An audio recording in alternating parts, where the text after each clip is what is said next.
So another example here of a related rates problem is we have water running into a conical tank at 9 cubic feet per minute. The tank stands point down, has a height of 10 feet, a base radius of 5. We want to figure out how fast the water level is rising when the water is 6 feet deep.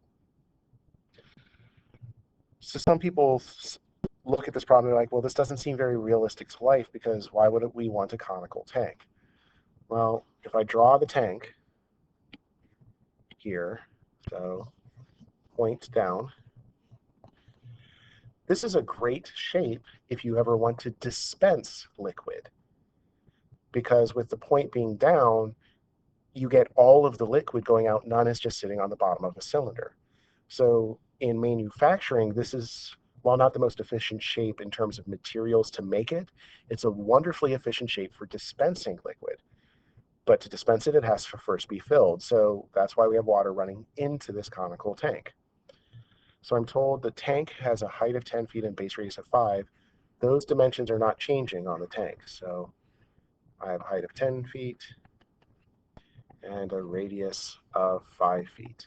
Because those are constant, I'm putting them on there. And then I have water that's filling this tank. So the water is going in. And the water also takes the shape of a cone. And the water's height is changing. So I want to put a variable for the water's height. And I'm told that at the time I care about, the height of the water is 6 feet. Then I have that 9 cubic feet per minute.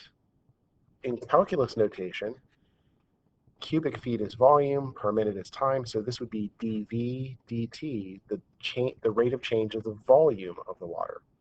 Well, because water is going in, this cylinder of water, or this cone of water is getting larger, so that would be a positive 9 cubic feet per minute. If it were leaving and the cone of water was getting smaller, it'd be negative, because that would be a decreasing value then. So I want to find out how fast the water level is rising. So that's the rate of change of the h. So I want to find dH dt. So right now, it doesn't seem like there's really anything nice for us. But what we're going to take advantage of here is the conical tank and the conical water are similar. If it helps, I can draw here is a right triangle where that's 5 feet, and this is 10 feet. And then if I use just the water, here is a right triangle where this is h. Well, then the radius of my cone of water is changing, so I'm going to use r because I need a variable since it changes. Well, these two right triangles are similar. So my r and h is similar to the big one, that is 5 and 10. So that means I can write a proportion that h compared to r, I'm sorry, h compared to 10 is equal to r compared to 5. And this then tells me that h would be equal to 2r. I'm sorry. Let me come back to that. I'm told dV dt, so the h over 10 equals r over 5. If I take the derivative, I'm going to have a dr dt. I don't know anything about r.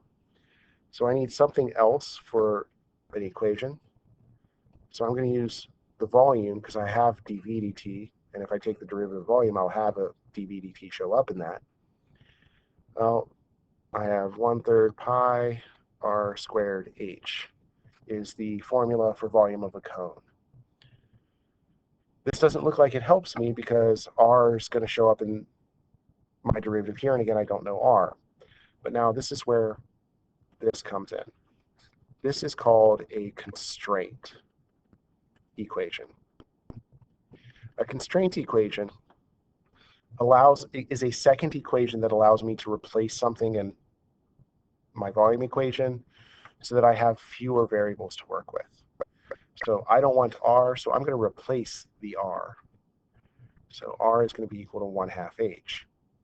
So if I take this, I now have v is equal to pi over 3, 1/2 h squared times h, which means that v is equal to pi over 12 h cubed. And that actually even makes for a problem where I don't even need to use product rule. It's constant multiple and a power rule now. So I've got dv dt, because I'm taking the derivative with respect to time. 3 comes down, so I have pi over 4 h squared times dh dt. And I can now start plugging in all of my values, which is really nice. So dv dt was 9. I have pi over 4. I am told that h was 6 squared, and I am looking for dh dt. And when I solve this, I get that dh dt is equal to, let's see, 1 over pi. And then I need units. My height is being measured in feet, and my time is being measured in minutes. So when h is equal to 6 feet, dh dt is equal to 1 over pi feet per minute. And there is my interpretation in terms of this problem.